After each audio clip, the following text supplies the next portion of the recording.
Ladies and gentlemen, boys and girls, welcome back to User Pass, your YouTube streaming channel about all things women's football, and welcome back to Top 5. You know the score by now. This is, of course, a series of videos where we look at the top 5 matches in the top 5 leagues across Europe, and so that you can go out of your way to just watch these matches, whether it be the highlights or the full match. And without any further ado, let's get cracking into this week's top 5, and we start off in the Women's Super League in England, where Arsenal took on Manchester City, with goals coming in from Steph Catley and Stina Blackstenius as the Gunners ran 2-1 victors over Manchester City, with Chloe Kelly scoring the consolation goal for Manchester City. Looking at the game as a whole, it was a highly intense and physical encounter between two juggernauts of the Women's Super League here, and just like the men's game that was played earlier last month, it was just phenomenal in terms of the technical quality on display by both sets of players, and of course the physicality involved, as pretty much neither individual from either team wanted to back down from a challenge. They all fought for their duels, they all fought for the ball, and essentially if the game was going to end up as a draw, it would be well deserved by both teams, as they pretty much gave in 100% from both ends. And it pretty much all came down to an unfortunate rookie error by the 19-year-old Manchester City goalkeeper Chiara Keating, who decided, because again I think it's just a rookie error, to just step outside of her box and try to challenge Stina Blackstenius in a 1v1 situation, as she was through on goal and unmarked. And of course, as you can see by the full-time scoreline, it did not prove fruitful. But hopefully the young keeper, she can use this as a good learning experience, as she was inconsolable by the end of the game despite her teammates' best attempts. But I think given how young she is and how high of a ceiling that she has, she can definitely improve from this minor little setback and definitely come back strong, especially as the years go by and she becomes a more seasoned player in the WSL and in women's football in general. And just before we move on to our next match in the top 5, just want to send out my sincere and honest well wishes to the Arsenal fan who suffered from a medical emergency during the game. It was very good of the supporters surrounding that fan to try and draw attention to the issue happening, because unfortunately, because of the game, the medical staff that were on hand on the day, they weren't really paying attention, and it took the efforts of Manuela Zinsberger, the Arsenal goalkeeper, to actually influence the play to stop so that they could deal with the emergency there. But thankfully, the fan had been successfully resuscitated by the medical personnel. They were responding and they seem to be fine now. They released a tweet earlier today that they are fine, giving a round of thanks to everyone involved in helping them out. And it's just good news to see that they're doing okay, because at the end of the day, when it comes to human life, everything else just needs to take a step aside in order for us to just focus on that one life that may be in potential peril. So just wanted to send my sincerest well wishes to that fan, and a hearty congratulations to everyone involved who brought this issue forward, because if it wasn't for their proactive response to the medical emergency, Lord only knows what would have happened. But thankfully we don't have to contemplate that. Next, we head over to the Frauen Bundesliga in Germany, where we had another clash of the Titans as Bayern Munich, the reigning and defending champions, took on former champions themselves, Wolfsburg, and both teams were looking to get back to winning ways off the back of their disappointing draws from prior to the international break. Of course, Wolfsburg would not be as disappointed with the draw as they came back from 2 goals down against Hoffenheim, and Bayern Munich, of course, fought tooth and nail to a scintillating 0-0 draw against Eintracht Frankfurt. And of course, at the end of the game, it was Bayern who stood out on top, with goals coming in from Linda Dahlmann and Clara Bull. And of course, the consolation goal for VfL Wolfsburg came from Lina Oberdorfian.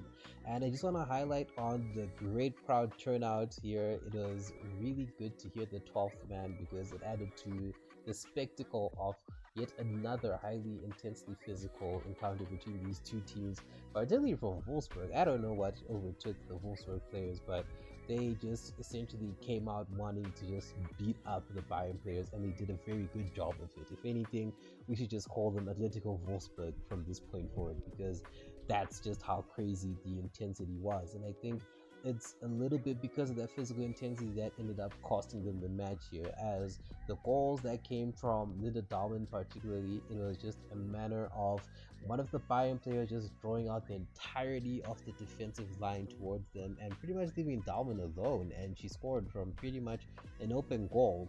And that was pretty much the story of the entire game. Bayern Munich, funny enough, were granted a penalty early on in the second half, but they failed to convert as the ball hit the bar. But of course, given the scoreline, it pretty much didn't matter at the end.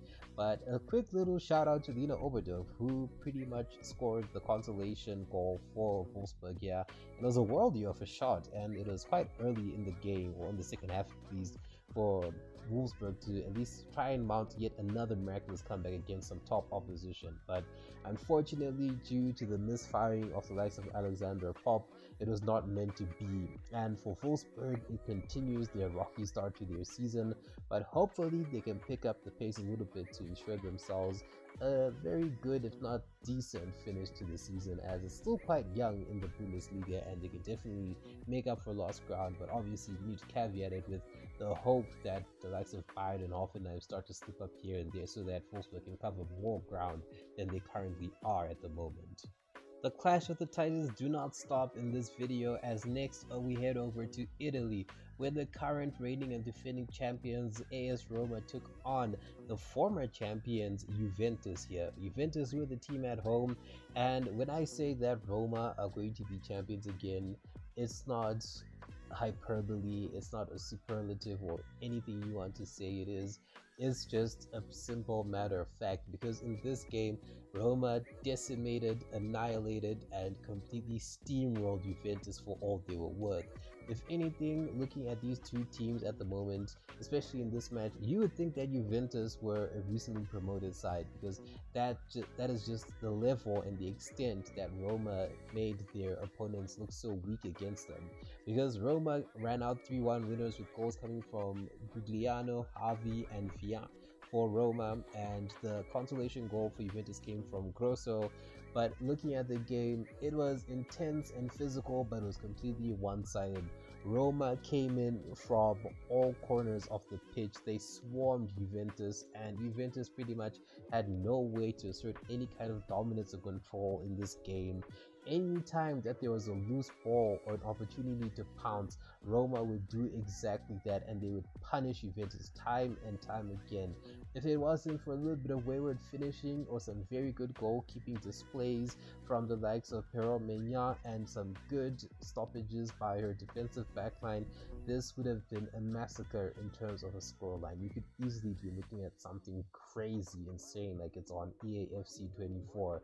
That is just the level and the extent to which Roma are just an insanely talented team. And given that the Women's Champions League is about to kick off in next week, pretty much in a few days, but next week essentially, it's going to be very interesting to see how Roma deal with the likes of Bayern Munich. That is going to be undeniably a very good and mouth-watering encounter that is pretty much going to be must watch, and it's just going to be box office. So interesting times ahead for AS Roma, who are just on a whole different level when it comes to teams in Serie A, and pretty much on a whole different level on a continental level, because there are very few teams who can do what Roma do, especially to fellow elite teams.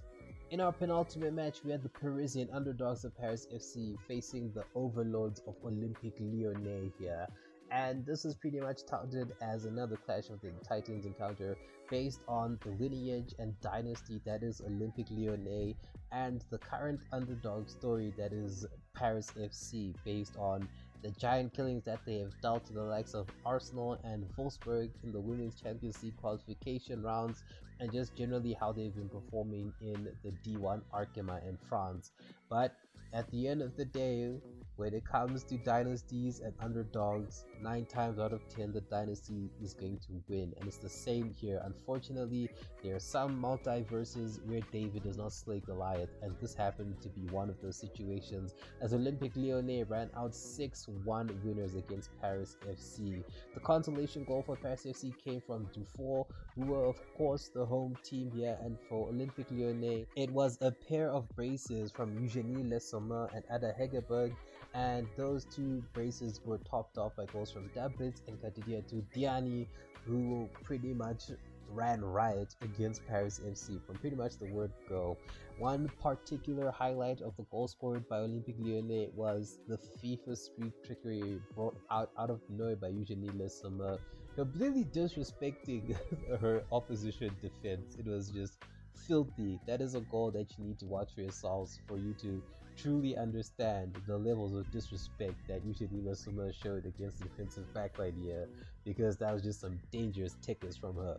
But looking at the game overall, in spite of Paris FC being pretty much a well-oiled unit that is pretty much going to go very far, at least for this season, they are pretty much nothing in comparison to Olympique Lyonnais, who are just a machine. If anything, I'm pretty sure I've said this in a previous video, they are pretty much the female version of the Bayern's men's team from 2019-2020, with the only caveat being that Olympique Lyonnais have been doing it for much longer and have sustained it for a much longer period of time and have had more success than the team here that I've just mentioned and compared them to. Because you just look at that team of Olympique Lyonnais, their starting 11 is absolutely stacked with elite world-class talent, and it's the same for their bench.